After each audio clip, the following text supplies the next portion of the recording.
Hello bachcho, let's read the question. So question says that select the correct pair of coordination compound in which the first complex compound ion is more stable than the second compound ion. So पहला ज्यादा stable होना चाहिए। तो अगर मैं option A की बात करूं तो निकेल के साथ साइनाइड है। अच्छा एस्टेबिलिटी की बात कर लेते हैं। एस्टेबिलिटी कैसे लिखा जाता है? एस्टेबिलिटी की अगर हम बात करें, स्टेबिलिटी ऑफ कॉम्प्लेक्स, तो कुछ फैक्टर्स हैं जो हमें याद रखने होते हैं। सबसे पहला पॉइंट तो स्ट्रेंथ ऑफ लिगेंड पे डिपेंड करता है, स्ट्रेंथ ऑफ लिगेंड।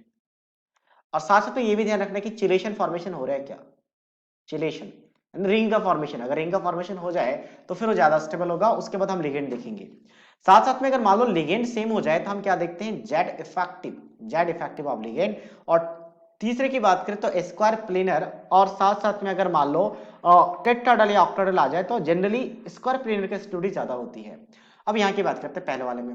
पहले वाले में लिगेंड से क्वेश्चन सॉल्व हो जाएगा। पहले वाले में लिगेंड क्या है, साइनाइड है और NH3 है।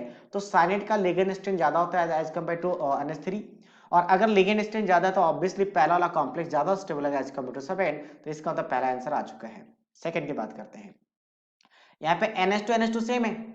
NH2 सेम है तो हम यहाँ पे क्या देखेंगे, Br और NO2 में अगर लिगेंड स्ट्रेंथ की बात करें तो यहाँ पे क्या होता है आपके पास, NO2 is a stronger ligands than Br। Halogens वाले वीक लिगेंड्स होते हैं। Basically NO2, Cn negative, carbon monoxide, NH3, ये सारे स्ट्रॉन्ग लिगेंड्स हैं। तो ये आपका वीक लिगेंड है डायरेक्टली, मतलब सेकंड वाला क्या, फर्स्ट वाला क्या होगा, लेस स्टेबल है एज कंपेयर टू सेकंड। तो ये आंसर भी नहीं आएगा, मुझे फर्स्ट वाला ज्यादा स्टेबल चाहिए।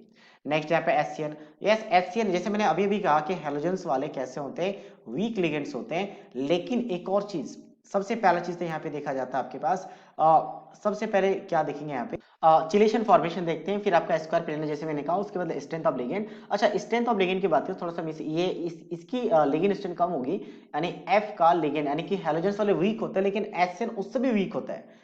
HCN की बात करें तो HCN उससे भी वीक लिगेंड होता है। तो HCN वाला क्या होगा, वीक लिगेंड होगा, मतलब सेकंड वाला कंपाउंड ज्यादा स्टेबल है।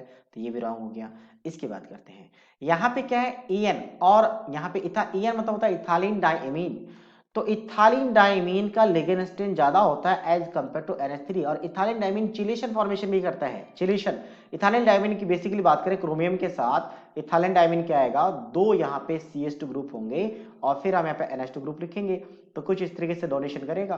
तो इथाइलिन डाइमीन का यहाँ पे रिंग बन रहा है, चिलेशन बन रहा है। और साथ साथ में यहाँ पे तीन तीन आपके पास इथाइलिन डाइमीन का मतलब क्या है कि यहाँ पे तीन रिंग बनेंगे और यहाँ पे दो ही रिंग बनेंगे। और सेकेंडली स्ट्रेंथ भी आपका वीक होता है NH3 का, तो सेकंड वाला कंपाउंड ज्यादा स्टेबल होगा। तो ये भी रॉन्ग है। तो that means only A is the right answer of this question. So I hope you understood it well. All the best.